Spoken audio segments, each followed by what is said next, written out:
Oh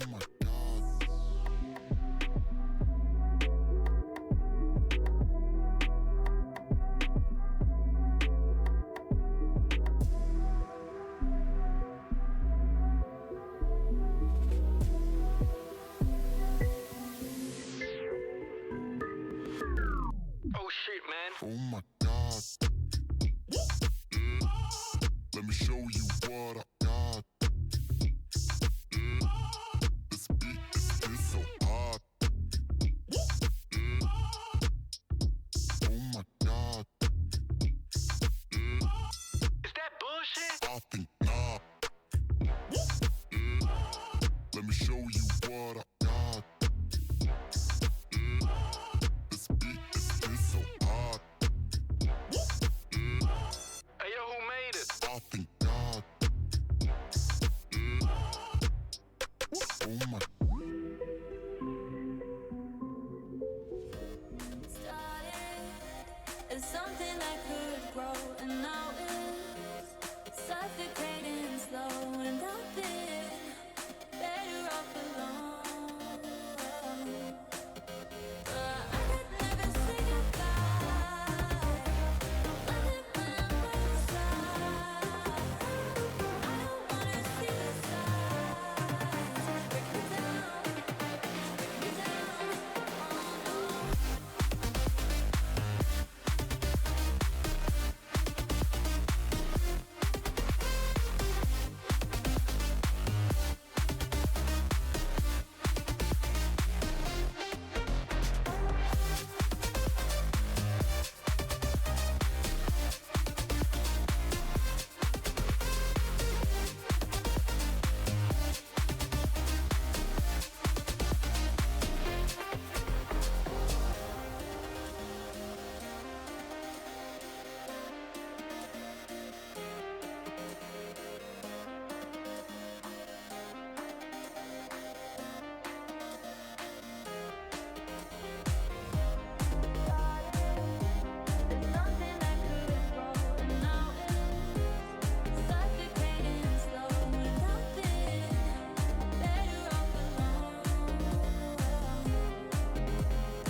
My mind since I hit your phone. I've been counting up the times that I did you wrong. I just want you by my side when I get real gone. Feel it's been a little while since we got along. Yeah, we've been playing stupid games, the situation rotates. And they say communication, safe relations, okay. Medicated how I'm patient, wasting time ain't the way. Cause I can see it on your face. I've been tossing, turning, staying up all night long.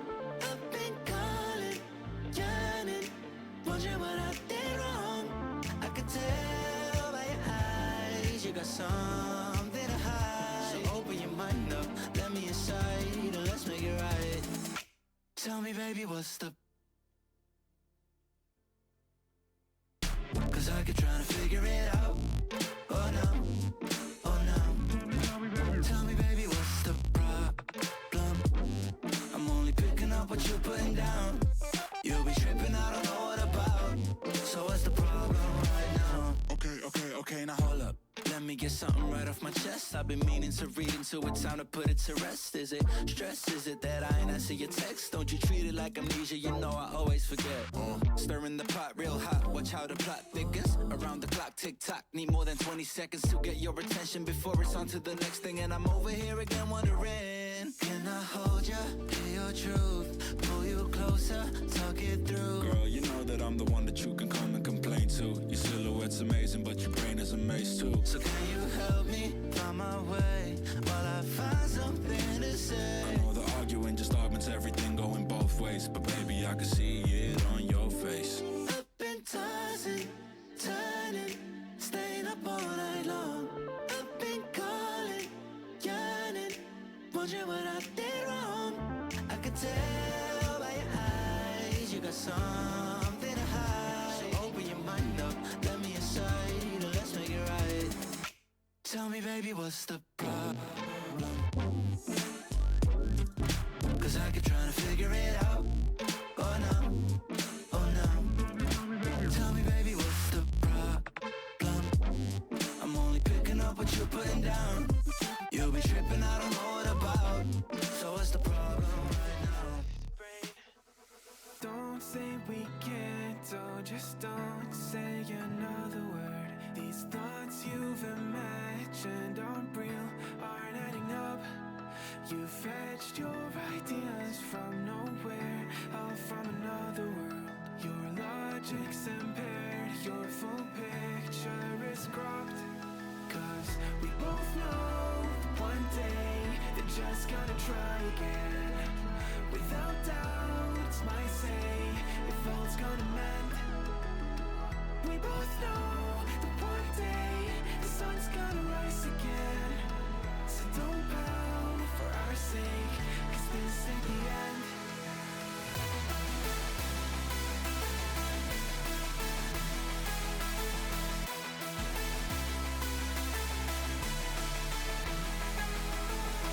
We both know that one day the sun.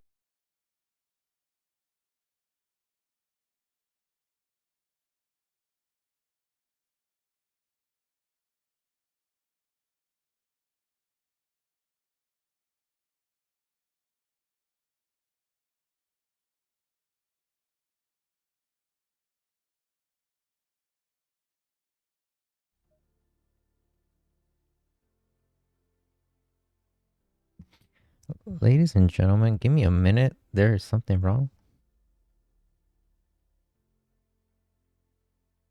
Um.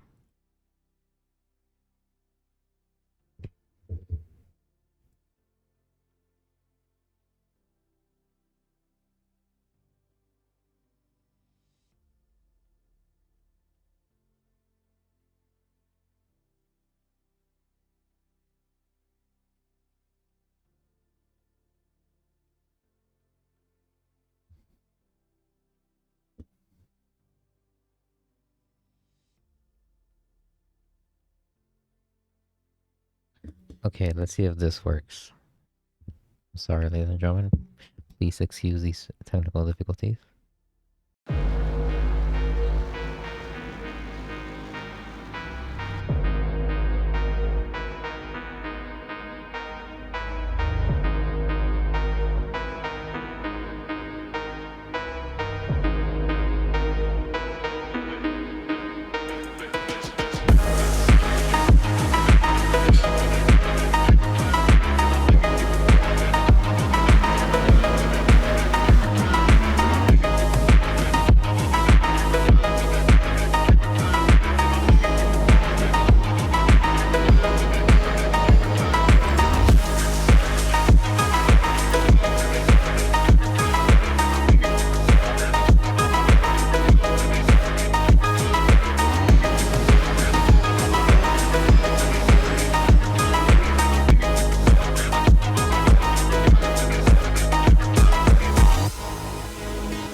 Yo, welcome back.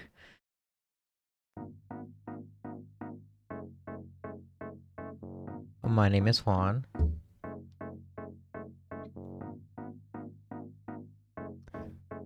And this is the 5FIRacing.com channel. We had a little bit of an issue in the beginning. Not sure what was up with that, but we are just going to breeze on by and ignore that ever happened. Right now, we are currently in the 5FIRacing.com website. That's 5, the number 5, FIRacing.com. If you'd like to join us in today's, well, you can't anymore. Today is the final race, the season finale, sadly, for the mini-series. But if you'd like to join us for Season 6, you go on the website, you click SimGrid, and eventually there will be a Season 6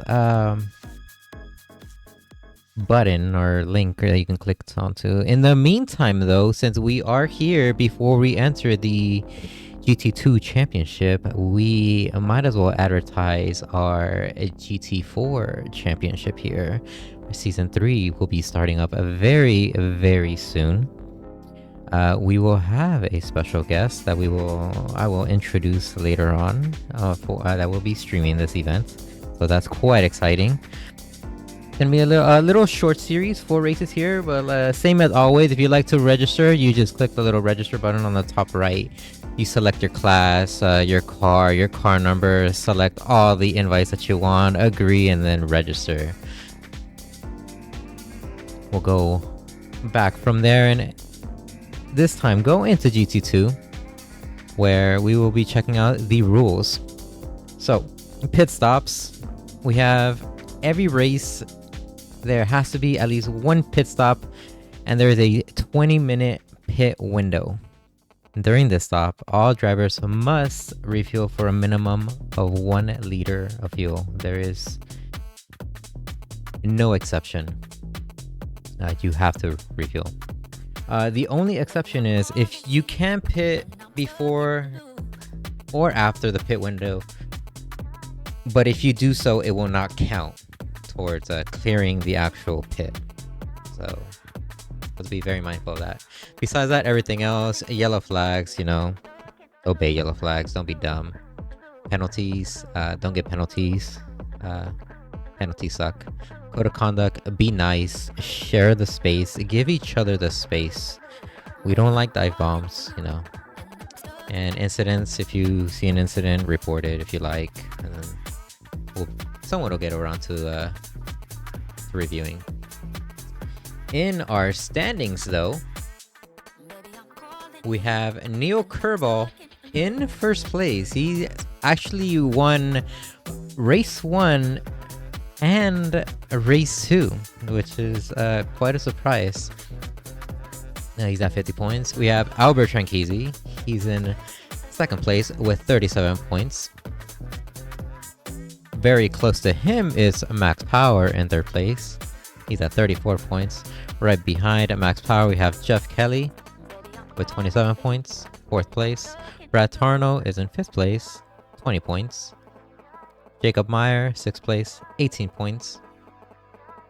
Kyle Busch, seventh place, 16 points. Alexander Sabo, eighth place. And so on and so forth from there on. We have Sam Staple 6 and Justin Fry 2. Everyone else is 0, did not start. Now that is out of the way, we can finally check out our race recap. So at the start of the race, everyone was actually very respectful, even though it was raining quite hard.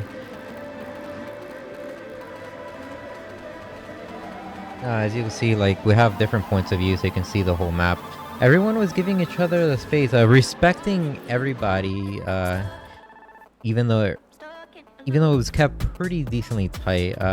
You saw in the beginning, though, Albert pretty much doing a nice job in getting up in the front.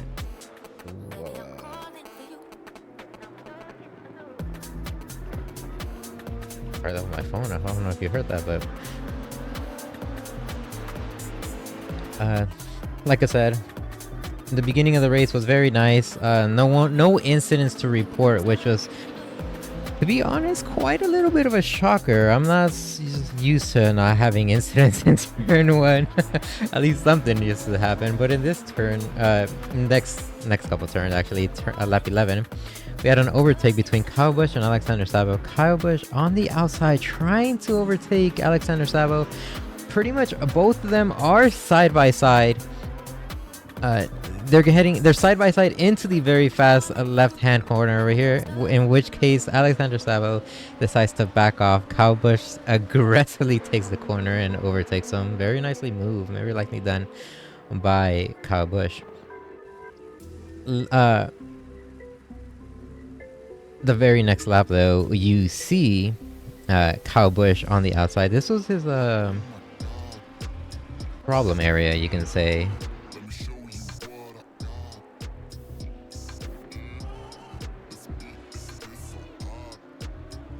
Second, there we go. That was his problem area in turn one. He kept going wide, which we'll show eventually, but that was a nice move to overtake both drivers who were in front of him. In the next couple laps, lap 25 to be exact, we have Albert Tranchisi overtaking Neil Kerbal. You see on the screen, Neil Kerbal went outside ever so slight. This gave the advantage to Albert Tranchisi to just go around him and take the position. He's currently sitting in P1 after that brilliant move, seizing the opportunity. Very nicely done. Unfortunate for Neil to have just gone ever so slightly wide. Just the tiniest of mistakes is all that matters, or is all that counted for that. The very next lap, though, you'll see here Albert this time makes the tiniest of mistakes and goes too deep, goes wide. Neil Kerbal seizes the opportunity and overtakes him, and also stops him from gaining any speed from going wide. So a very nice move on Neil to do a block pass on that corner. Lap 28, we have Jeff Kelly and Brad Tarno. As you saw there, Brad had a little bit of an issue, a little mistake. This allowed Jeff Kelly to easily overtake. No fighting from that small mistake. So nonetheless, a good opportunity to seize that opportunity and overtake. In lap 31, we had a battle between Jeff Kelly and Kyle Busch, which was quite nice. And you'll see there, Kyle Busch goes wide in, I believe it's turn 5, that turn. Also has a little bit of a tussle with max power there. Nonetheless, Jeff Kelly breezes on by, uses that opportunity to just run away. Kyle Busch not having it though. The next couple of laps, he just catches up to Jeff Kelly, tries to make moves happen, and actually succeeds. Kinda. He goes a little bit too wide.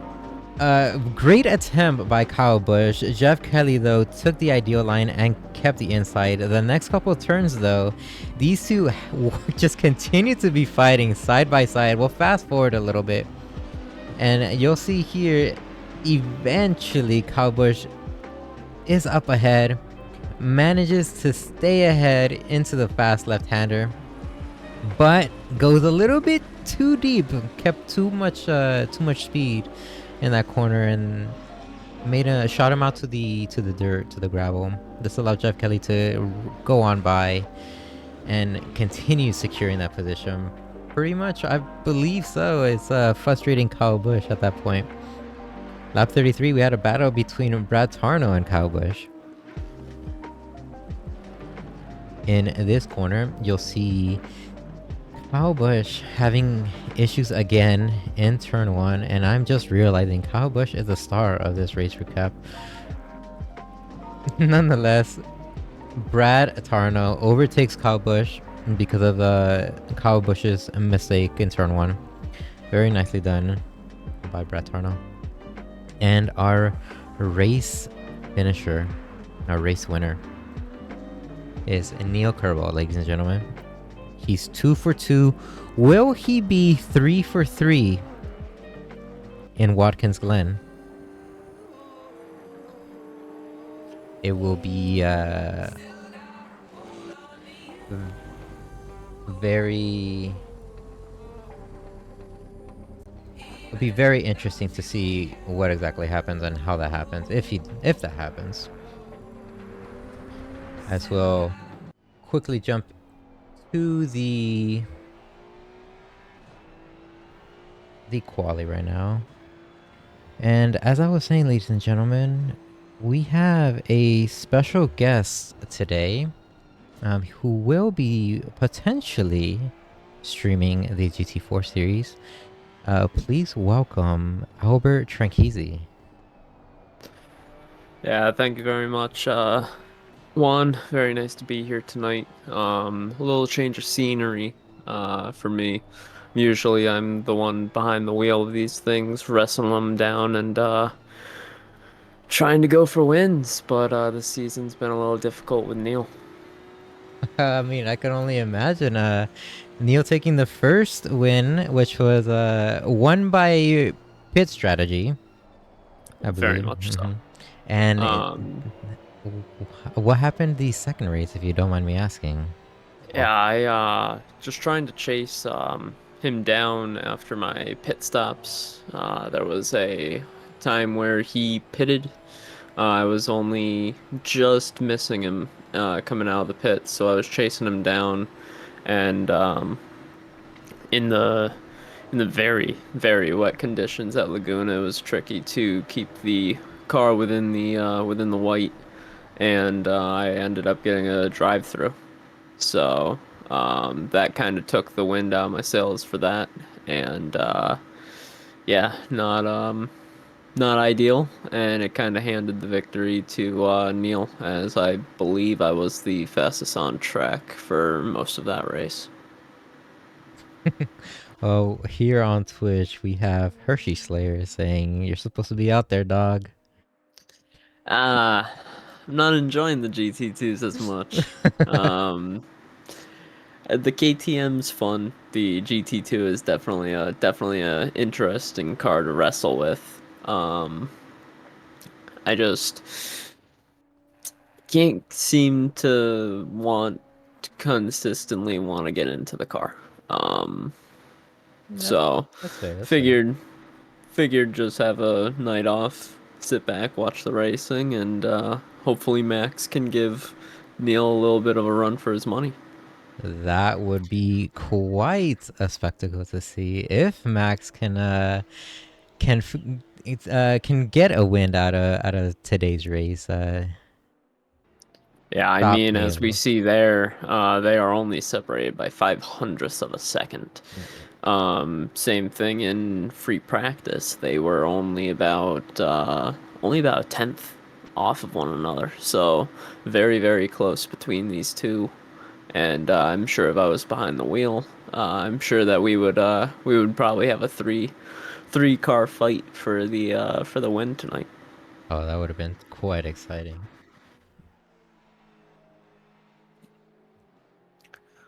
We have currently still 7 minutes 30 seconds left in quali. So quali started a couple minutes ago. Joined a little bit late. Nonetheless, we still have a bunch of our drivers, two now, who still have to complete their one driver left to complete their lap to see where they're gonna quali. And you are right. It's very, very, very close between Neil and Max.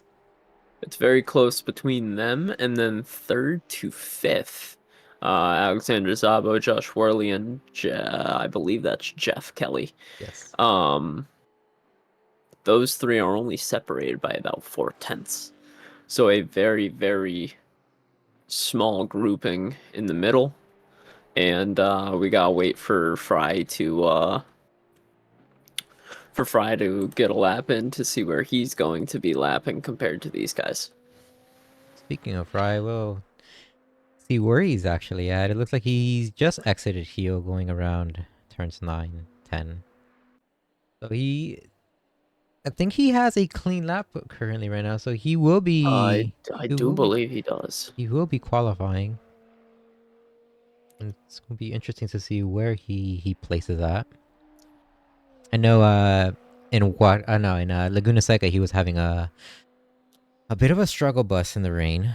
Uh, in Uh, qualified seventh, so at a 150, not slow, not fast, but not a good pace. not too bad. Yeah, I know Justin. I know Justin has some difficulties here and there. But I mean the persistence in Justin, man. He day in, day out. He is always on the grid with us, always trying to better himself. So massive applause to him. definitely. That's all. That's what it's all about. Just consistency, hard work. Eventually, you'll get up to be with the big boys like Neil Kerbal and yourself, Albert. I I don't know. Neil's had my number in these GT2s, man. He's doing good, and I can't take that away from him. So today we are in Watkins. What do you think is the area that our drivers will be struggling today? Will it be the bus stop, the inner loop? Would the turn one, will the 90 be the most difficult corner for these drivers? What do you think? What are your thoughts today? My biggest thing with these GT2s, Juan, is they can take curbs very easily. Hmm. So I really think that the bus stop isn't going to be as sketchy in these as it is with GT3s. These are significantly higher in ride height than a GT3. So it usually tends to take the curbs a little bit better. So the bus stop is kind of out of the question. Um, we need to watch for uh, more so tighter corners. So coming out of the bus stop, that long right hander. The outer loop. Yes, the outer loop. Uh-huh. Going down into the boot. Mm-hmm. Basically, that entire section is somewhere that downforce is very much needed. And these cars, they struggle sometimes with that. So we gotta watch for people running wide, especially once the tires start going. Once those get going, it's going to definitely separate who can control it and who can't. We'll be watching guys probably starting to fight understeer through the entire boot and heel section. So be sure to watch for that. Fighting the understeer. Okay, that's quite interesting. As Kelly As makes we some watch Kelly fight exactly what I just said. in the inner loop, the so-called bus stop. Unfortunate. Well,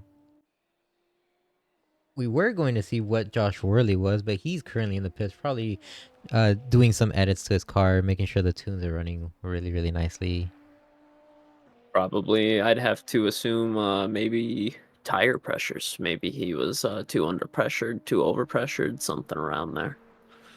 Mm.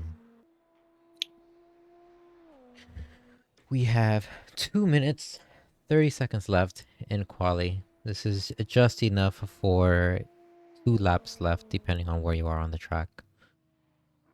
Yeah, I think. Oh, look at that, Max. Max has put down another lap to gain an advantage over Neil.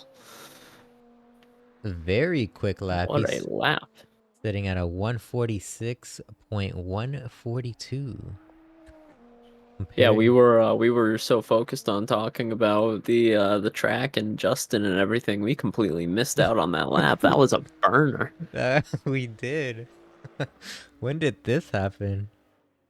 I don't know, Yeah. but he looks very he this entire season. Mhm. These I shouldn't say entire season. It's only been 3 rounds, but these 3 rounds he has been extremely quick and extremely comfortable in that Maserati. So I Speaking. speaking of I'm the not gonna lie, I'm Maserati. a. Hmm. Oh, go ahead. No, I was gonna say, speaking of the Maserati, do you agree with what I said? I believe it was in race one. It looks like a GTR front. Is that or a Mitsubishi Eclipse front? I don't know why. You know, It just Juan, it I hate reminds I me. hate admitting that you're correct, but you are very much correct on that. It does look like a Nissan GTR had a second child. It really does. There it is, ladies and gentlemen. Nissan, we have questions and we want answers. What is going on? My question Uh-huh. is, where has the speed of Mr. Zabo come from? He is only within a second of Max. He he is within a second, less than a second within a max. Currently sitting in the pits, probably doing some more tunes and such. He's gonna run out of time. Max just went wide in the bus stop, so that's the end of his lap. The only person on track left is Mr. Kerbal. Is he going to be able to top Max here? He needs to find 3/10 in the order to even tie him. the answer is no. He just dirtied the lap or He ended just up. dirtied the lap. Wow. Yeah. That is unfortunate. Very unfortunate for Neil. I'm sure he's kind of kicking himself right now. He's gonna need to work for it now. He's not gonna be able to just go into T1 and run. He's gonna need to work for it, and Max knows how to drive a wide car. I know all about it from Brands Hatch first round of season 5. When he was in the Mercedes, he knows how to drive a wide car.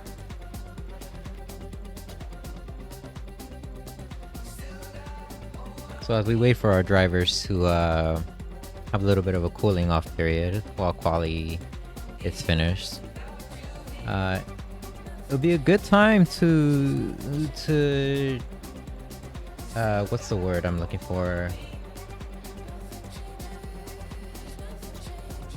Show the track animation. That's the word. Oh my. And give out some track info. So today we are in Watkins, Glen. The overall course length is roughly 3.45 miles, which is 5.55 kilometers long. There are 11 corners. We were speaking about this in the background, which I would love for you to bring up again. The preferred setup would be high downforce, medium to hard suspension. I asked, I wonder if that optimal setup is still current in today's statistics. What were your thoughts, Albert? Yeah, I know with the GT3s at least, usually it's about a medium downforce setup here with a stiffer suspension setup to be able to take those curbs and have pretty good handling. Too soft will usually make the car bottom, and it could get unsteady. With these cars, you will definitely want a little bit more downforce to be able to get these things to bite. But I believe with these, you might be able to get away with a medium stiffness suspension instead, as these usually do go over curbs pretty well. Okay. Good to know. Good to note. And before we go and showcase the whole track or everyone's positionings and everything, the key action areas that we will be paying attention to would be turn 1, the inner loop, aka bus stop, turn 6, turn 7, turn 8, known as the heel, and turn 9. These are the areas where I believe, and most of the action takes place. Drivers can overtake or make mistakes in these areas. It'll be quite exciting to see what happens around those corners. Yeah, the going into the back section through the outer loop and into the heel and stuff, into the boot and heel, that's a very, very good place for overtaking opportunities. So we'll definitely have to watch for these guys coming out of the bus stop. Most definitely. In the starting grid, we have Max Power sitting in P1 with that blazing fast lap that he had in quali. Very nice from of Max. Sitting in P2, we have Neo Kerbal. Our Laguna Seca race winner, and our what was the other, Suzuka? That's where we were, and Suzuka race winner. So will he make this 3 out of 3? We will only know after tonight. Let's see what happens. Right behind him, though, you said it, Albert. Where did the speed come from? Alexander Sabo, he's sitting in P3. He must absolutely love this track, or practice very hard to be at the top. So very, very nice to see. Again, he's sitting in P3. Right behind him in P4, Jeff Kelly. Very nice. P5, Joshua Worley. In a different cool livery that I don't think I've seen. Nonetheless, Yeah, I mean, I haven't seen that livery on the Mercedes either. I'm digging it. It looks pretty cool. I like it. Right behind him, as we'll see in the background, we have Brad Tarno.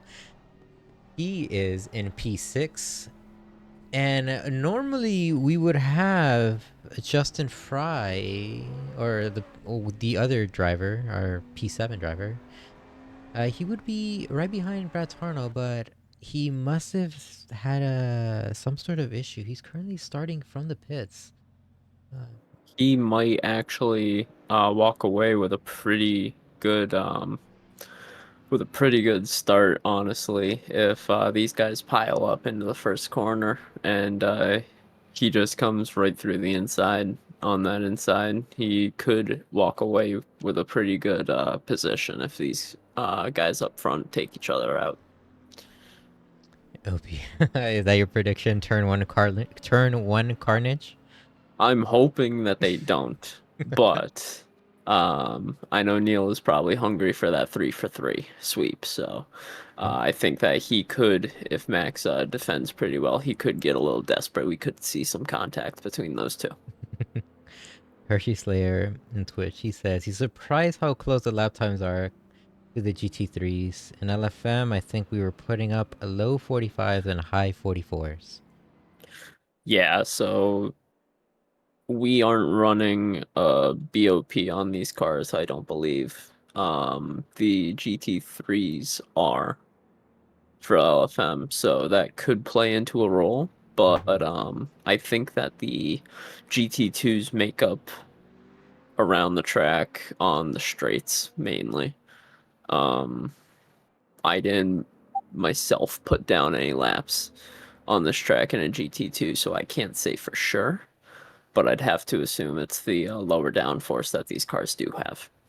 He also says, I remember I accidentally punted Zabo in his first race with the Founders League. Yeah, LOL. yeah. I remember my first race in the Founders League. Me and Max got a little friendly at Spa in a very flooded track as well. But we are rounding the final corner one. It's going to be Max versus Neil as we come around this final corner. Sabo going to be trying to cause another problem as well, since he's sitting in P3. Yeah, it's going to be lights out here in just a second. As green lights fly, we are charging down into the first corner. Max is staying strong on that inside. Neil not having anywhere to go. He's going to try for that move. Doesn't make it work. They all fall in line down into the S's. Neil is probably going to be looking for that inside coming into the bus stop. Definitely, at least now he's going to be getting as much slipstream as possible, trying to close that gap to possibly put some pressure on Max, make him make a Yes, but look mistake. at Zabo. Look at Zabo behind them. He is closing faster than Neil is closing on Max. Can't make anything work. They go into the bus stop, everyone single file line, no one making a mistake. Max is a little wide. Neil can't capitalize on it though.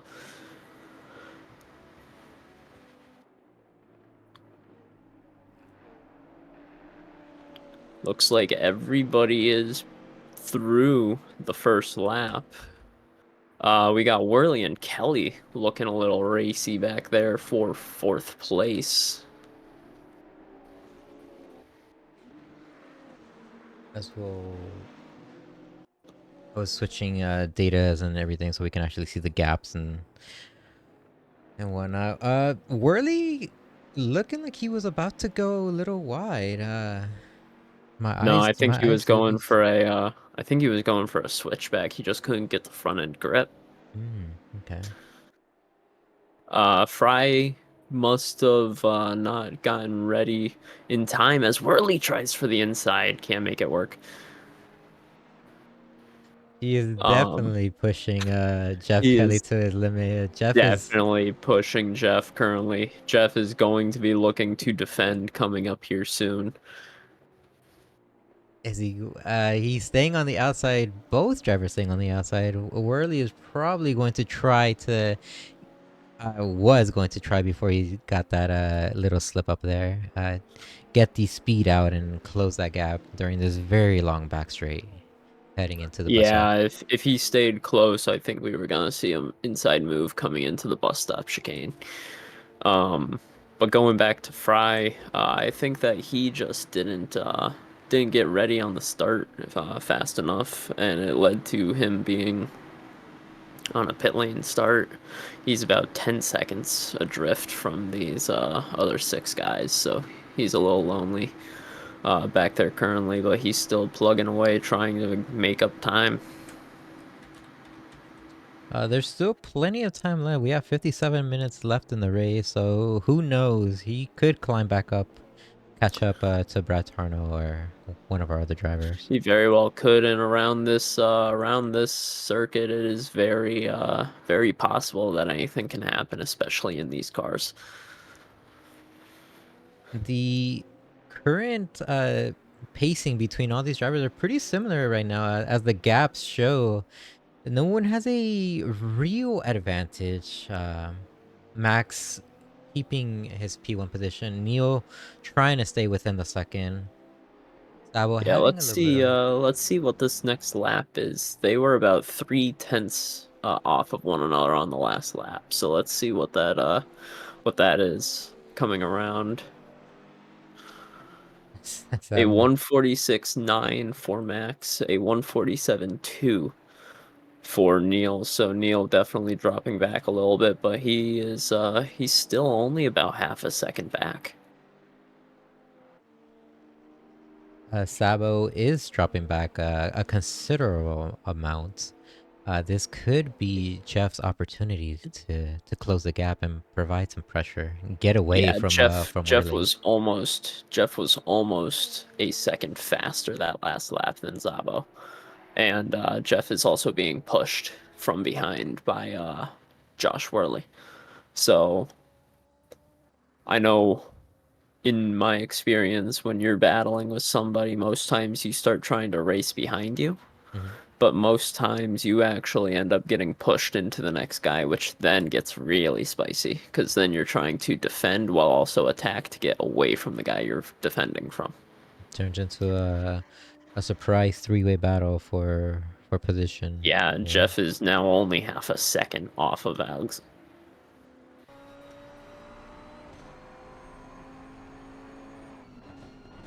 As both these drivers head into the heel, Jeff closing the distance very quickly in that one corner. Yeah, he's definitely closing that distance. He's really closing that distance under braking. I wonder if Sabo's setup is getting the better of him compared to what he was running in quali. It could be that. It could also be tires. Sometimes the KTM's tires go numb That's one thing that I noticed about the KTM is the tires feel numb sometimes, and then they will come back. So it's it's definitely a tricky car sometimes. So he's probably getting a little bit of that. Oh, that's something I didn't know.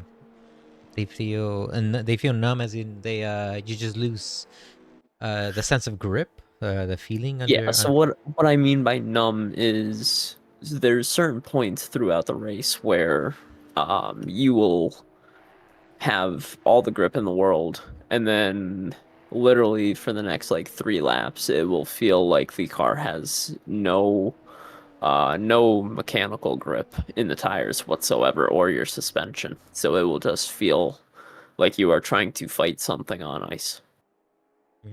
Okay. So That is one thing. That is one thing I struggled with a lot at Laguna. I would go between having plenty of grip to then having a completely numb car that I could not control.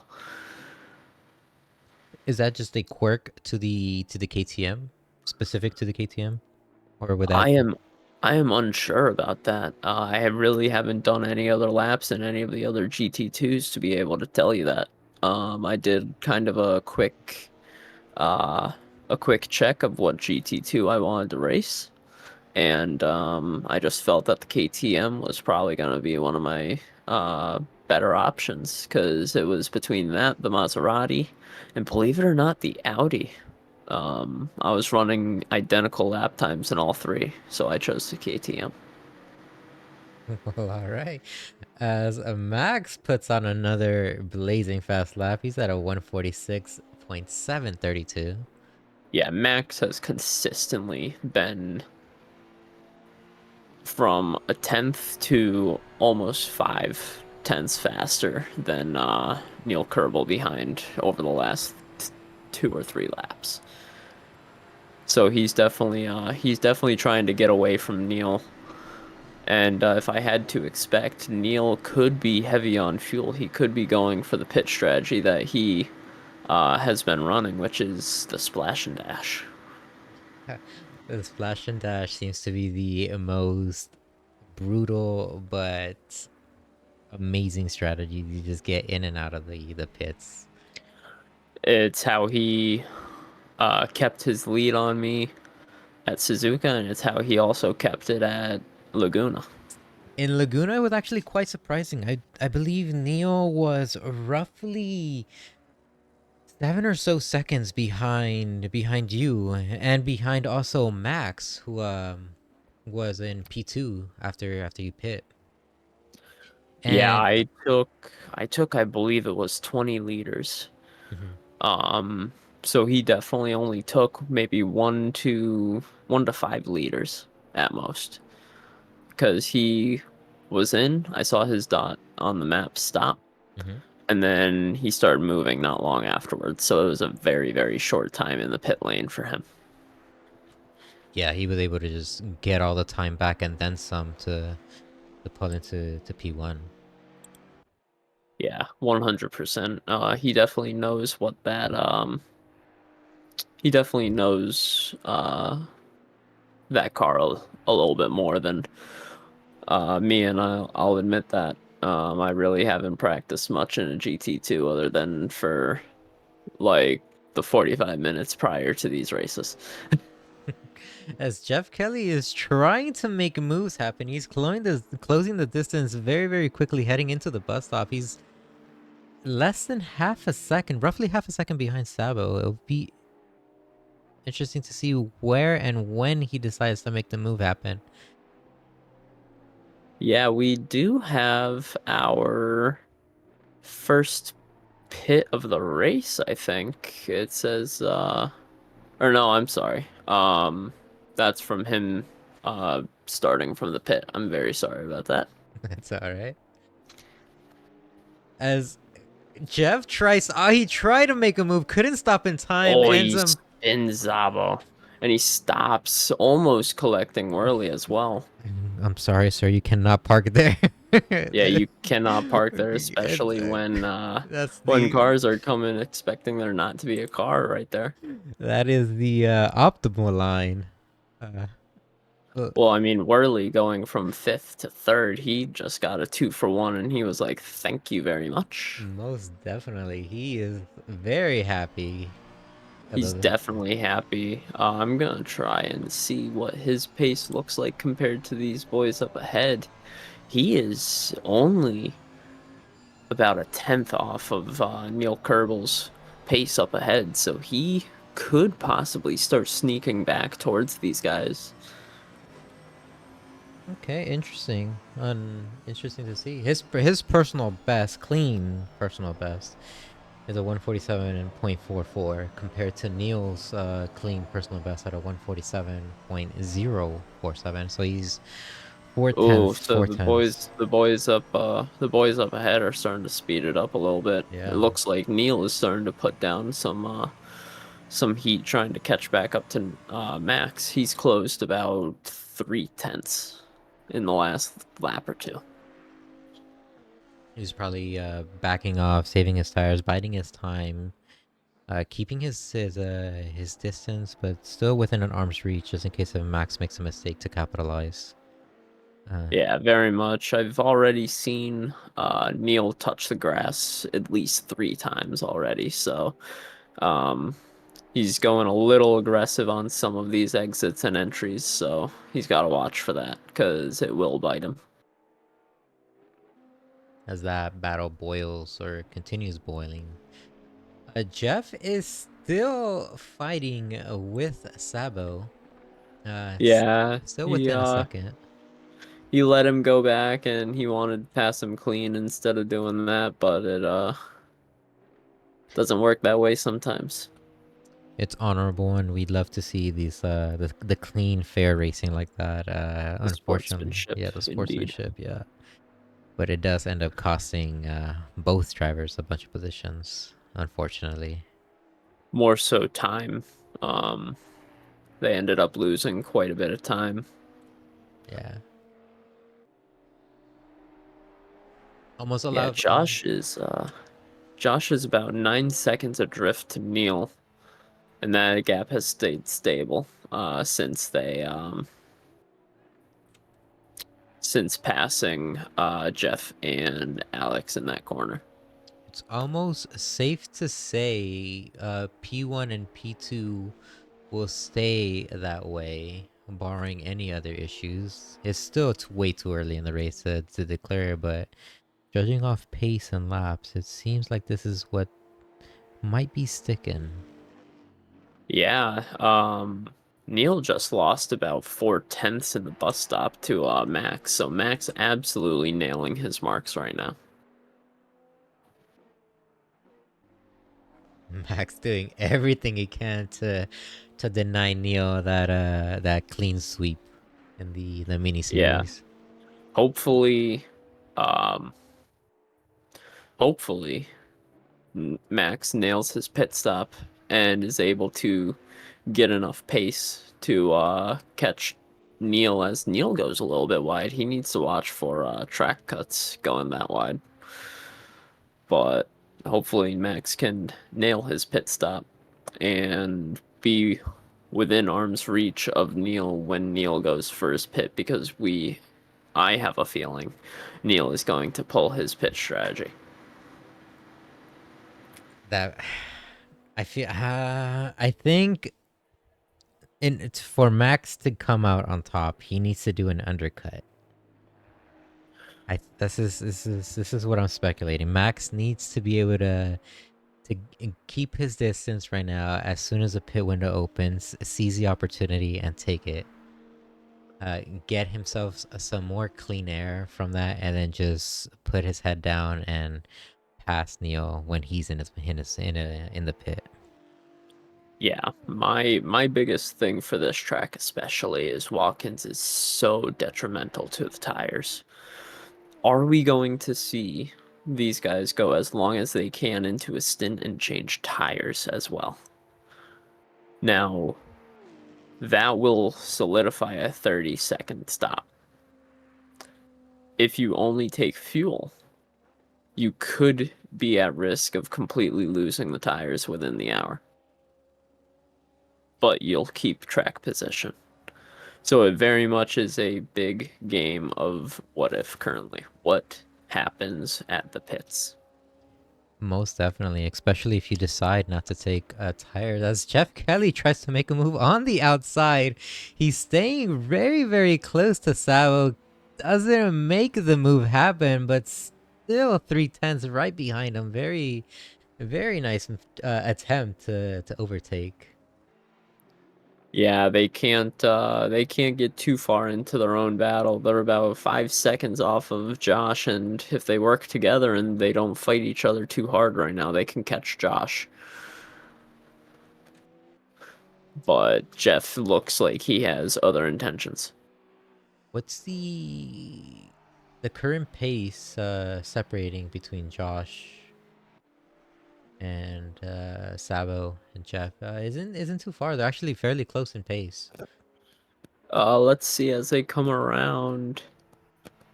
It's about 4 tenths. The guys behind are about 4 tenths faster than Josh. With battling too, as With battling Sabo. as Jeff looks for the inside into the S's, he's gonna push Zabo all the way into the marbles. Zabo just keeps it in the freaking pedal and he just goes right back by him. Brilliant move by Sabo to see that coming as he goes in the dirt. Not gonna lose too much speed off that, luckily. As they head into the bus stop, both drivers cleanly going through. Nice to see, no mistakes. Yeah, Zabo is definitely fighting for his life as the gap from Neil to Max is slowly dwindling down again. He was at 1.7 about a lap ago. He's now down to almost 1.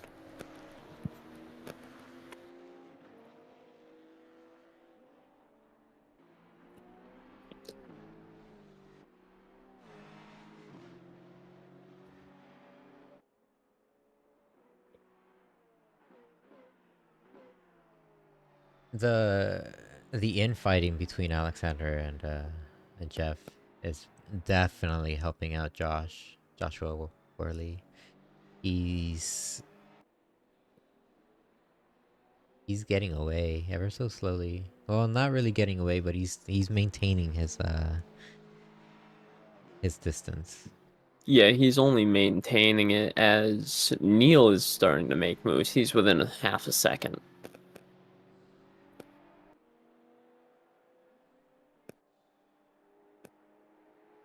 He's half a second heading into the back straight. That's within the slipstream territory.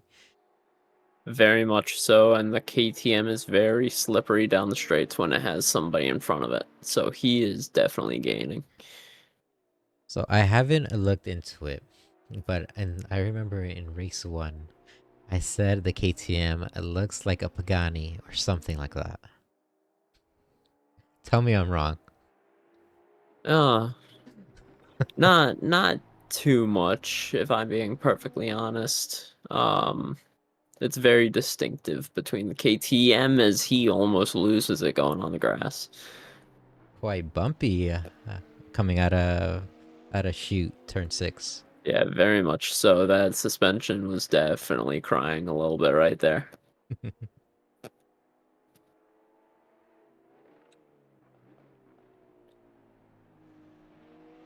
We have 40 minutes and 40 seconds. The pit window will be opening within the next couple seconds, 30 seconds ish to be exact. Yeah, so Max is I have a feeling Max is going to go decently long. I don't think he's going to pit right at the window, but I could be wrong on that. No, I think if he had kept his gap the way he was before, almost 2 seconds, he probably would have pitted, did the undercut. But now seeing Neil so close behind, it might not be well. As the pit window is now open, it would be interesting to see if any of our other drivers decides to pit. Do we have anybody going in? No, Brad Tarno was the last one coming around. Fry all the way back, just exiting the heel. He might, but we will only see. As Jeff is within not even a tenth of that rear bumper. He is trying everything he can to get by Alex, and he just cannot do it. That baby GTR is not having the GTR power, that top end. No, it is not. Jeff could be using a little too high of downforce currently, so he might not actually be gaining too much once he gets out of the slipstream. If Zabo has a little bit less, he could easily just be walking away from him. But it does look like they are slowly catching. They're about a second closer to Josh in front of them. As Neil is on his bumper, he is only a tenth off of him. Heading into turn one of the Heading key into action turn one, are areas. we going to see a dive? We are not. He is going to stay right in line. I think he's going to try coming out of the S's down the back straight. Most definitely, he's going to use all of the back straight. Use the opportunity of this pretty much longish straight section to try to Yep, get here by. he comes. Here he comes. Is Max going to make the move to the inside to defend? No, he could not get it. Max a little bit sluggish through the bus stop. It allows Neil to stay right there. It looked like Neil picked up a little bit of dirt here and there through the bus stop, so it could have led to disaster as both of these guys are pushing well beyond the limits right now. I think it looks like a Max is trying to play a little bit of defense while keeping it safe. He's not pushing as hard as he can just because he sees how close Neo is up on him. Yeah, no, he definitely is paying attention behind him to make sure that he does defend if Neil makes a move, but he's definitely trying to not compromise himself. That's a big thing, is do not compromise yourself in a battle. You want to position yourself that you can defend from a move while not compromising your exit or entry. And Max is playing that perfectly right now. Jeff Kelly is also trying to make moves happen at the same time Neo is trying to make moves happen. He's within 0.5 of a second now. Was 3 tenths. They're well within a second and a half closer as well. Within the last lap, they're a second and a half closer now, down to 2.5 adrift of Josh. They are closing the gap to Josh, as Neo is 0.2 off Max. He's very close to his bumper. It's very close. He still cannot get there on the back straight, though. That Maserati's straight line is definitely keeping him in line. It's a big hindrance. He might have a little bit too high of a downforce with just like Jeff Kelly. He could. I know that the KTM, there's definitely a sweet spot with that thing's aero balance. If you're too high, it's a slug in the straights. If you're too low, it's a rocket in the straights, but it struggles in corners. So there's definitely a sweet spot, and he could just be outside of that.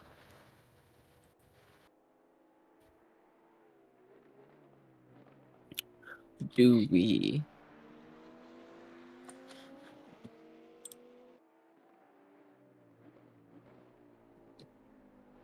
Neil is still keeping up, keeping Max honest. Very much so. That is way more than honest. That is currently breathing down his neck. Knocking on his door. Very much so. He is about to knock on his bumper if he gets any closer. As Zabo and Jeff are now within the same camera shot as Josh. They are closing quickly on Mr. Worley.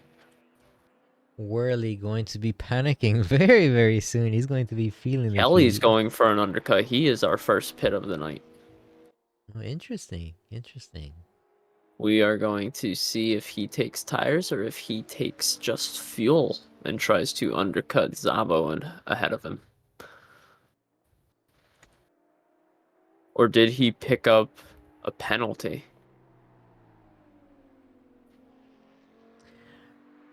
And Watkins Glen a penalty? I mean, I know it's possible, but No, it is a pit. It is a pit. He is pitting. He is going for an undercut on Zabo. he got tired of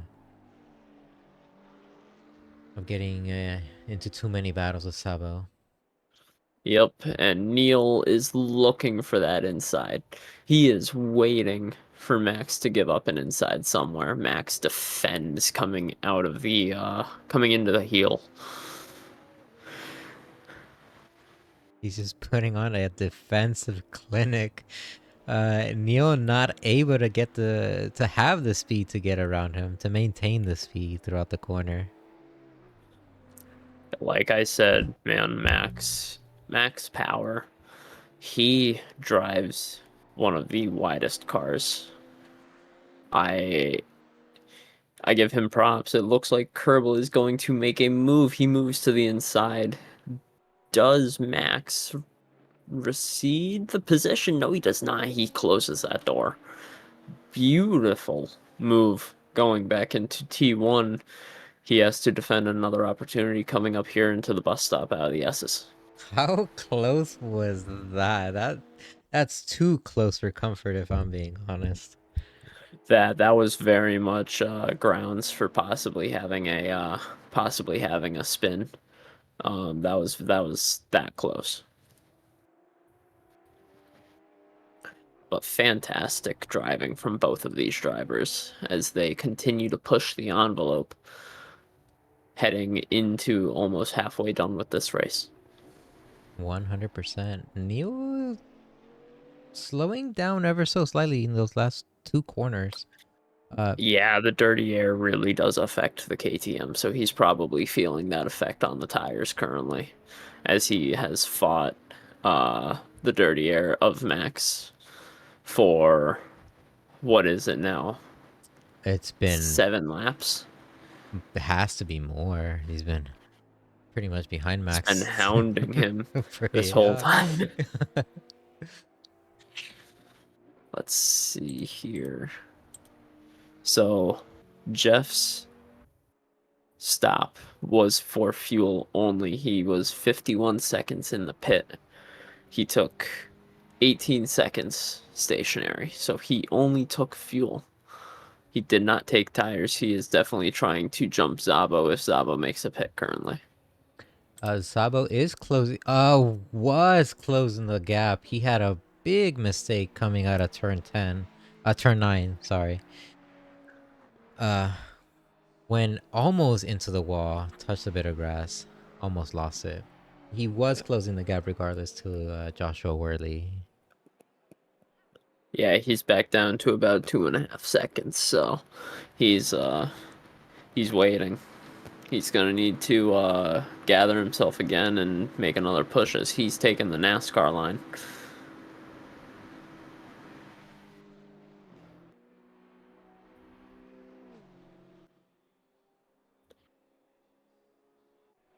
So right now, the only battle is Neil. And everybody else is pretty spread out, but we will watch those gaps. Neil mounting another charge. He has gone back to work, and he is trying again. Max Power going to have to put on another defensive clinic. How long can he hold on? Only time will tell. Max's racecraft has definitely come along quite a bit, but he does go a little bit wide there on the exit. No, he doesn't. He was a little bit wide mid apex, and he closed it back in, so Neil couldn't make anything out of that. Justin Fry in the pits.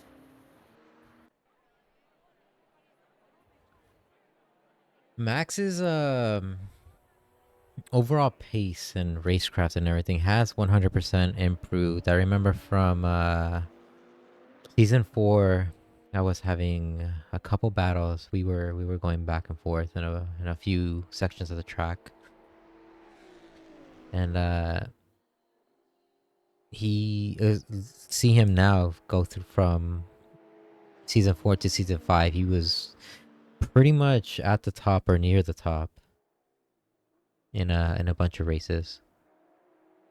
Yeah, Max surprised me in season 5.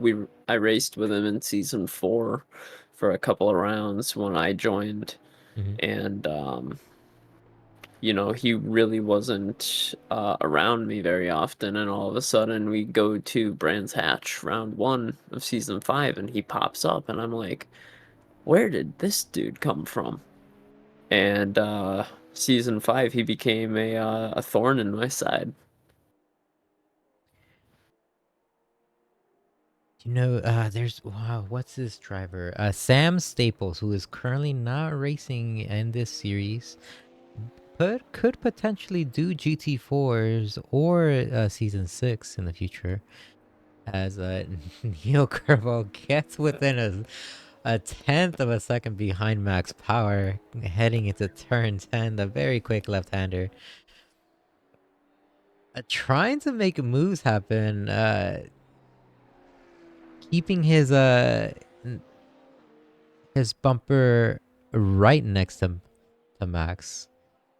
Will he make a move in turn 1 into the 90? He doesn't. He stays right behind, probably going to try to take full advantage of the slipstream heading into the back straight. Yep, so Brad just pit.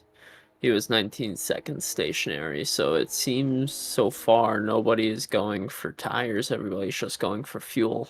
As Alex pits now, where is Jeff? Jeff is just coming into the heel right now as Zavo pulled into the pit. So, depending on what Zavo does regarding pits, we could see the undercut come into Jeff's hands here. I would go and view other drivers, but the battle is staying The battle heated. is still It's still raging raging. up It's still front. boiling. You're trying to make an outside move in tow. Not successful. I've been there. I've done that. It doesn't work. Alex, 12 seconds stationary, just comes out in front. So those two will have to resume their battle. Jeff did not get the undercut that he wanted. He lost about 3 seconds worth of time. Unfortunate. Alexander Savo's total pit time was About 40 something seconds, if I remember. 45 seconds 40. compared to Jeff's 51. So he lost about 6 seconds as Neil gets the drive finally. I don't think Max has what it takes to stick around the outside. He doesn't. He's going to have to recede that position. But he is going to try again going into the bus stop chicane. Look at him pushing. This is where it could get very spicy between these two. We could see contact if they stay that close going through sections like that. Especially heading into the bus stop. The tiniest of mistakes being that close to each other just spells disaster. Yeah, it seems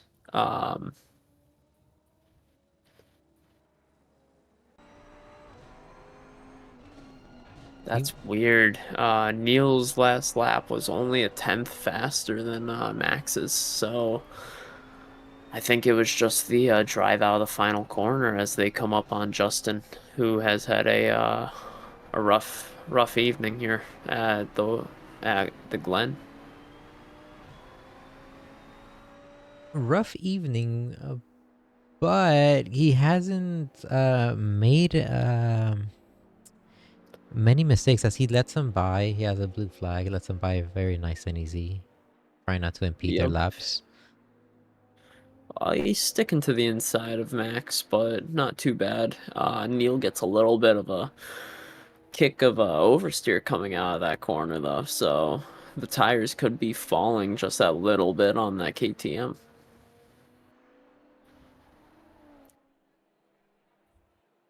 As Max now goes in for the pit, Neil stays out. He will look to be trying to make that undercut happen. I'm wondering what Neil, yeah. Interesting to see what Max is going to do in the pits. We will have to pay attention to his pit stop. I will keep my eyes on that. Right now, Neil needs to put his head down, get as far out as he can.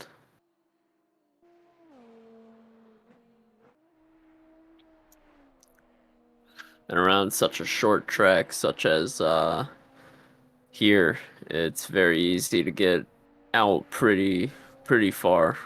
Max having a very quick pit. Only 5 seconds. He did a splash and dash to combat Neil's. Splash and dash.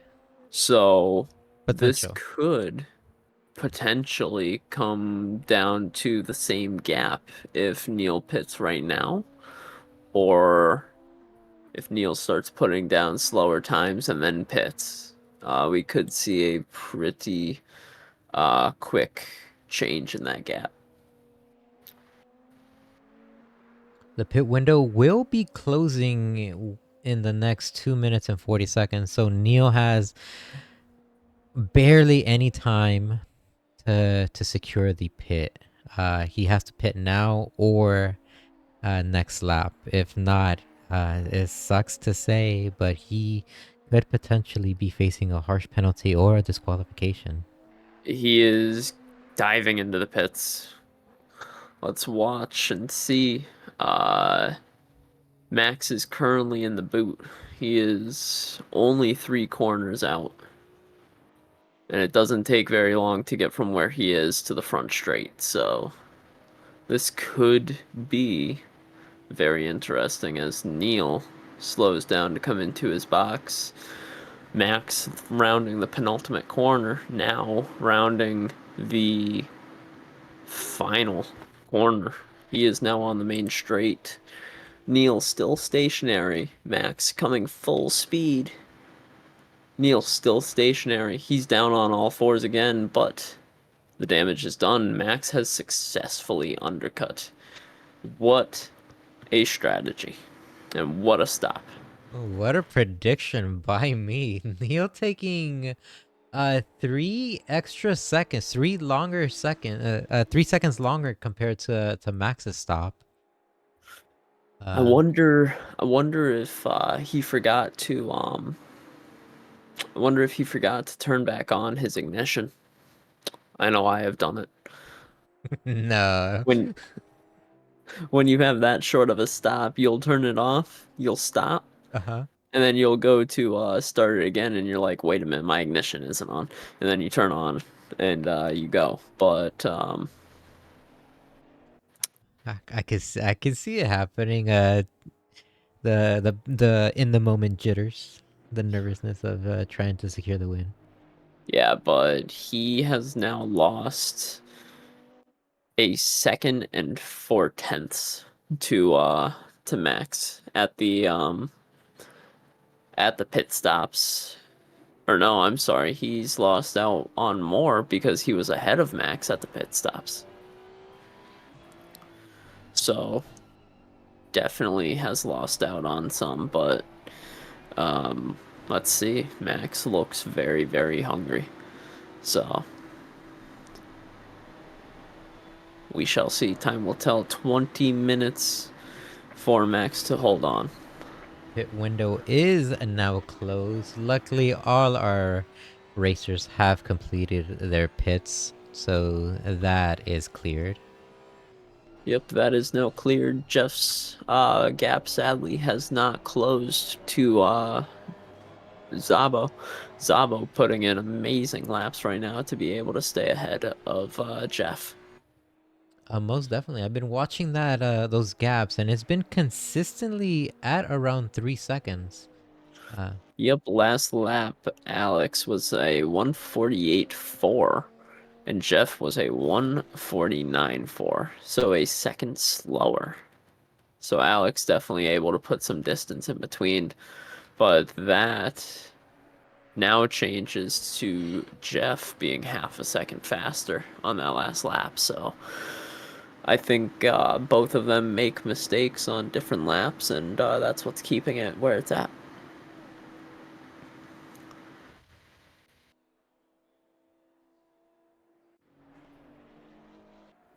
It's interesting to see, though. Josh Worley in fifth was about half a second faster than Jeff ahead as well. And that gap is also closing pretty quickly between those two.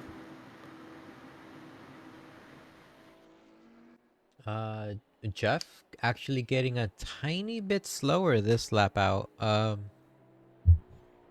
Probably suffering from the tire Tire. degradation. Yeah. Like I said, the Watkins Glen is very, very hard on tires. It's very difficult to keep tires, especially when battling as hard as those two were. It's very difficult to keep tires. How's the tire wear compared to GT3s? It's difficult to tell. Some cars around Watkins can hold out for so long. Um, I would have to assume that these are a little bit heavier on the tires due to sliding around a little bit more. They don't have the downforce that the GT3s do, so they could possibly slide around a little bit more, and it leads to more tire deg. Neil, though, still able to close in on Max. He shaved off almost 5/10. Well, even more now. Almost a whole second within this lap. Max having a lot more mistakes happen. I wonder if the Maserati's tires are falling faster than the KTM's. Too bad we can't have like in the moment data from their tires and everything. Although that would be so interesting to see. Yeah, if they allowed like tire deg sensors and stuff, that would be pretty good. We could see the difference in tire degradation between these two because clearly Neil has way more pace currently. Neil also using a lot more of the track. As you saw, he was within an inch off that wall coming out of the final He's corner. he's currently pulling a me at this place. I go up to that wall anytime I can just to maximize that exit coming down the start finish straight. And that's the proper way to take that line too. If you don't get close to that wall, you're actually sacrificing time. You're leaving time on the table. 100%. It looks like Neil is also staying way tighter in the bus stop, and that just reels him right onto the rear bumper of Max. So this is very interesting to note. Max's personal best, clean personal best, is a 147.607. Neil's best, however, even though it's not clean, it's dirty, is a 147.280. So he is 4/10 roughly, 4/10 faster than Max. See, I'm seeing Max at a 146.7 best lap. Okay, interesting. So, Oh, this might be post but that pit. was This might be yeah. yeah. I think I'm a little bit different on that one. But I'm looking While this battle has been raging, the battle between Alex and Zabo Jeff. and Jeff is starting to rekindle. He's Yeah, back. he is back. He's within a second and the 3/10 off. I don't want to switch since the battle for the lead is very very close as they're heading into the back straight, going through the S's. Yeah, I'm looking at the delta of Neil, and he is about 500ths faster right now just because of the slipstream of Max. That is Slipstream the OP. difference between having slipstream and not. That is crazy. Slipstream OP. He's just able to park that on the inside of that bus stop. That is wonderful driving from Neil. With 13 minutes and 30 seconds left in the race, will Max Power be able to hold off Neil? He is putting on a defensive clinic. He is making it very hard. Oh, I mean, in general, it's very hard to pass in Watkins Glen already, but even more so when you have a driver, a defensive driver such as Max, who's as they make contact. Oh, they contact. Neil giving the position back. Good sportsmanship between these two, but that now gives Max a little bit of rear damage. Could that affect Max more than what we think? I doubt it. It was a little tap, so I don't think it was hard enough for anything major. But these cars need all the downforce they can, and that little bump could upset that aerodynamic. Not only that, but the psychological psychological battle between these two, just that small little bump might be enough to make Max question whether he wants to place a defense and risk another heavier bump.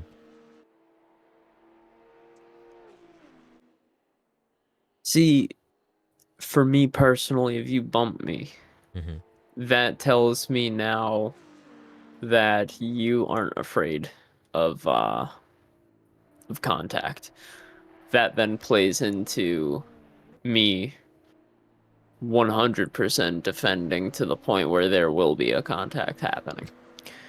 All That right. is very much me. Okay.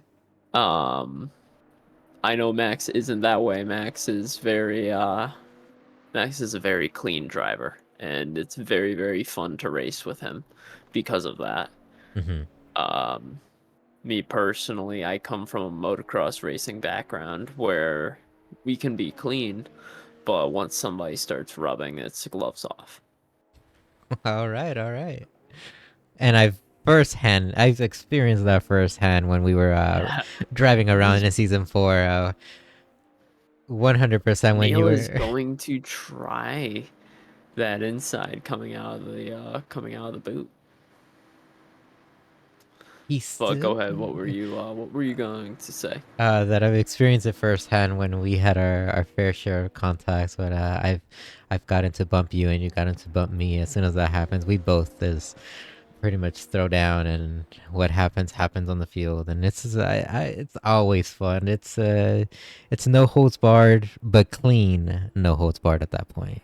We still don't race dirty or go overboard, which is the fun part. Yeah, no, I'm not one to be dirty about it, but I'm not also afraid of contact. These are closed wheel, and they sometimes little bumps here and there don't really affect them very much, but this battle is cooling down a little bit. The one for third is heating up as Jeff is only 0.2. Makes a mistake coming into T1 and goes for the inside again. Does Zabo hold it around the outside like he did earlier? No, Jeff finally makes that move onto the back straight. Will he be able to keep it going into the bust of the inner loop is the real question. As Sabo, No, it looks like Alex is as gonna make he, the dive. Does he keep it? He does. What a brave move from the number 9. This is instant replay worthy. We're gonna go back and actually see it from the bird's eye view. How did he make this happen? Very cleanly too. He's late on the brakes and just manages to get the car planted. What great driving by both these drivers, especially on Alexander Sabo, to make that move happen. As we're back into the live view. I mean that KTM just settled right into where it needed to be. He did invalidate that lap because he took way too much curb, but Okay. very shocking that it did not upset that car. He kept that thing absolutely planted, and it just shot him right back into P3. He does not seem to want to give up that P3. He started there, and he doesn't want to give it up. It's quite interesting that you bring up that he invalidated that lap. Just to know that I've had a really intense battle with a driver that's not currently on the grid. His name is Chris Unfair, and it was in Watkins, Glen. I guess taking the inside line that Sabo takes is a lot harsher in terms of penalty versus if you take the outside line that Jeff took. 'Cause 100%. The track limit there is definitely very, very close on that inside. But if you do go over it, it does actually gain you so much time. Or it does gain you enough time if you go fast enough. That it will penalize you for it. I don't believe how he took it was any faster than a normal standard lap. So I think he just got a no time gained, and that was that. Okay, interesting. Yeah, I'll probably won't have enough time or even to show the picture of the how off the track I was. I was Yeah, maybe like but 3 if inches we go into the back up corner. to the front, Max is defending coming into T1 as they almost touch. Neil trying to go around the outside. He can't make it work. He needs to fall right back in line going through the S's. Try again. Thank you for stopping me because I almost missed that happening live. As they are going into the bus stop, Neo right behind. Yeah, Neil is too far back. Can't make a move from that far back. You can, but chances are of making it out is not going to be very high.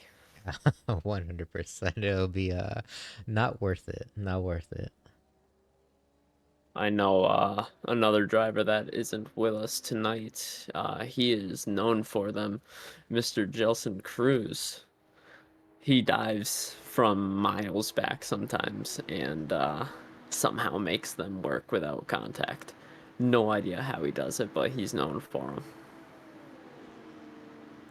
Jeff Kelly trying to make moves happen, not going to make it happen into the bus stop, but he is closing the gap just as Neo is closing the gap. Two battles raging on during the last 6 minutes of the race.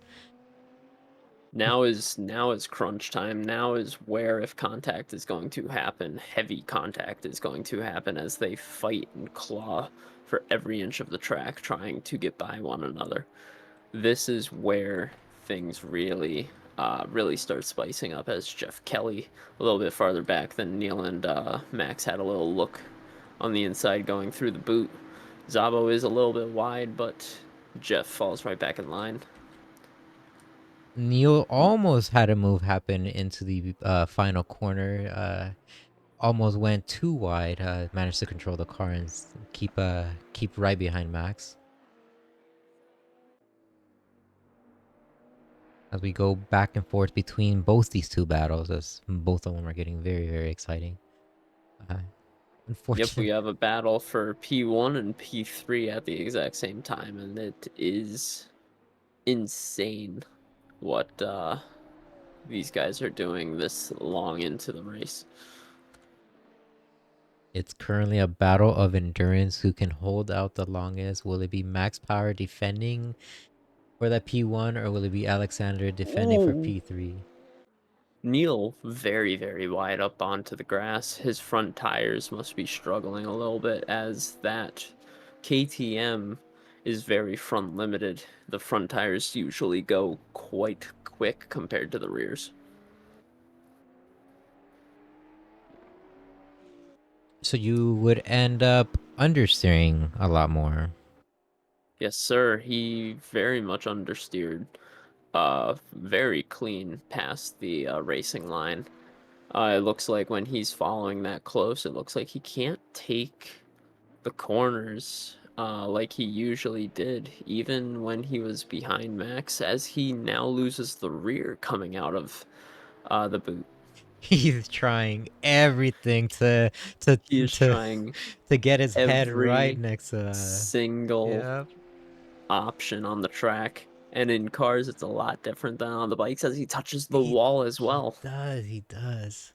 He is very quickly losing those tires. If he has 3.5 minutes. He needs to make this move and then defend. Otherwise, his tires are going to fall.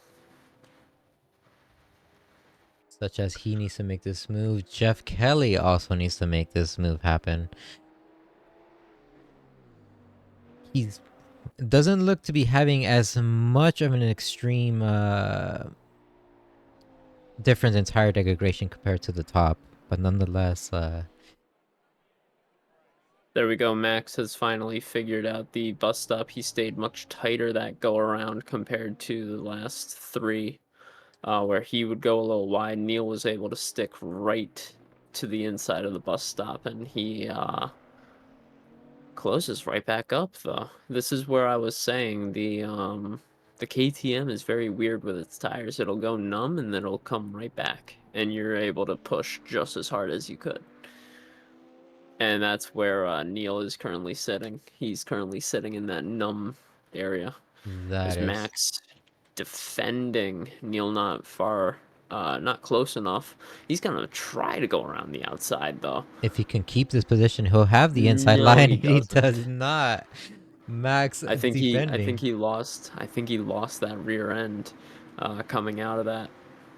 Oh, his car is shifting and He moving a is lot under him. squirming around the Glen right now, trying to bite and gnaw at the rear bumper of Max Power. Last lap, potentially. No, we have one more lap. No, this is final lap. They passed at about 145, 146. They are doing 147s. This is the final lap. This is it. If Neil If has Neil to make, yep. Neil has to make this now. And on cars, it's much more difficult to make passes compared to a dirt bike. I know from experience on a dirt bike, we have multiple lines within a corner. On a car, you only have about two. As he takes too much inside curb and he loses. That could very well be the end of it. We We'll have have a to see fight how with he Jeff. takes. We have a fight within Jeff and Alexander Savo. Jeff having the inside line, Jeff securing the going positioning. again. He has the P3 positioning, managed to make the move happen, coming into the back straight. He's now defending. He remembers last time. He's not allowing Zabo to have that again. As Neil, once again, trying to just get close enough. He's running out of time. There's 3 corners left. And there is only about one passing opportunity coming up, and that is the final corner if you are really desperate for it. He's too far back. He's too far He's back. too You far can't back. make a move from half a second back. 13 seconds, I think.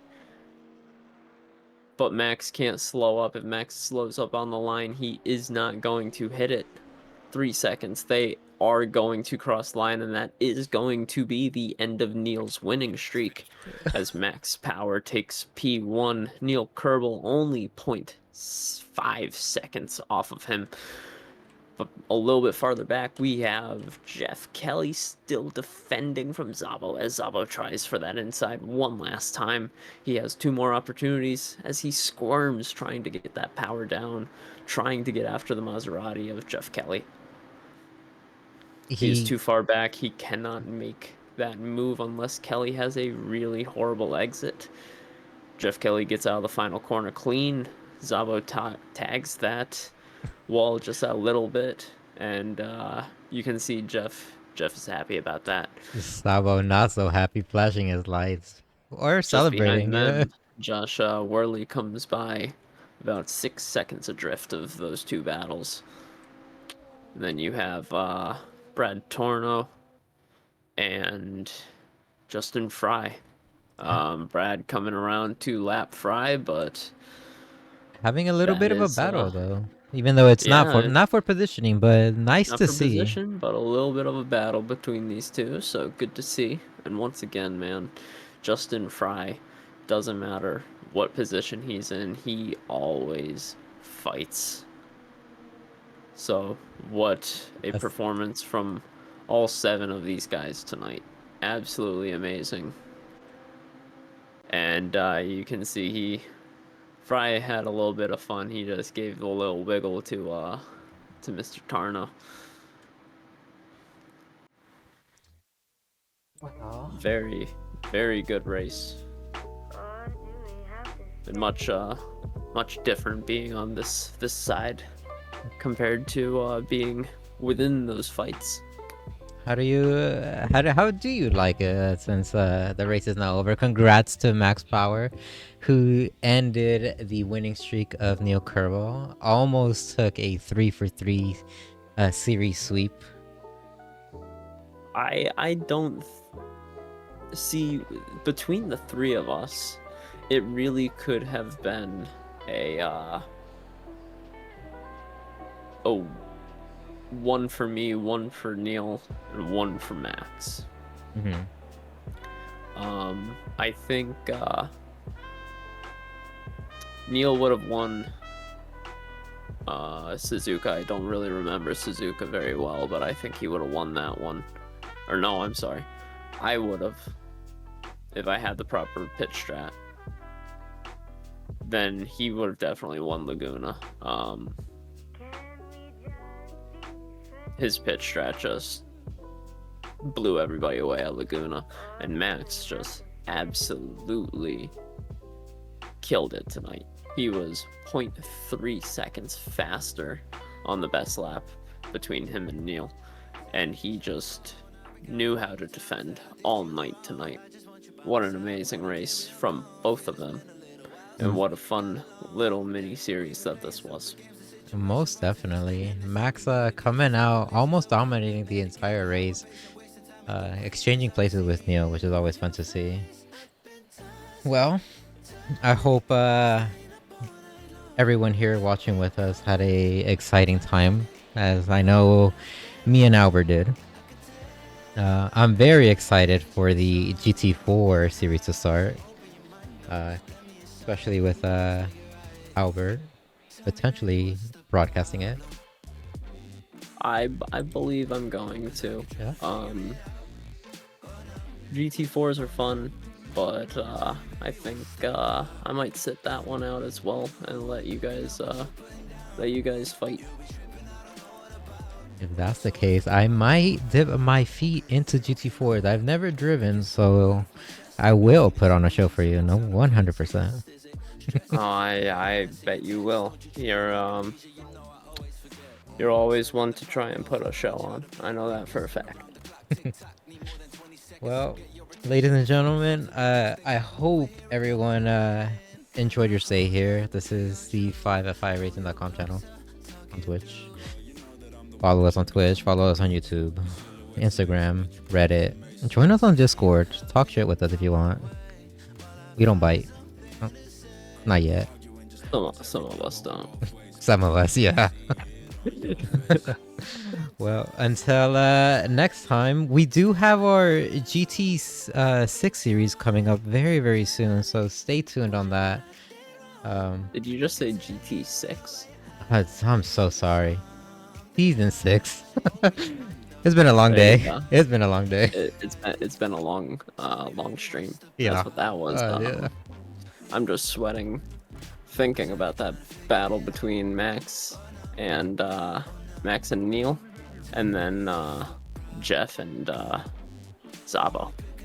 Those two battles definitely got the adrenaline pumping. It was pretty much a almost race-long battle too. They have to. I'm sure that all four of those guys right now are probably drenched in sweat. Oh, 100% that. Well, I will see you guys in season 6 potentially, and I will be potentially driving a GT4. Once again, Albert is going to be streaming the GT4, so go ahead and tune in. I know 100% I'll be watching off the air and enjoying the time. Thank you very much for having me up in the booth tonight, Juan. Yeah, it's been fun. Yeah, so hopefully GT4s I can live up to your standard. Oh, don't even worry. You'll do fine. You'll probably do better than me, which is what I always hope. I always hope everyone does better than me. It gives me some areas to improve in to get better along with you. Yes, sir. There you go. Yeah. All right. I'll see you guys next time. Have a good night. Have a good night, everybody.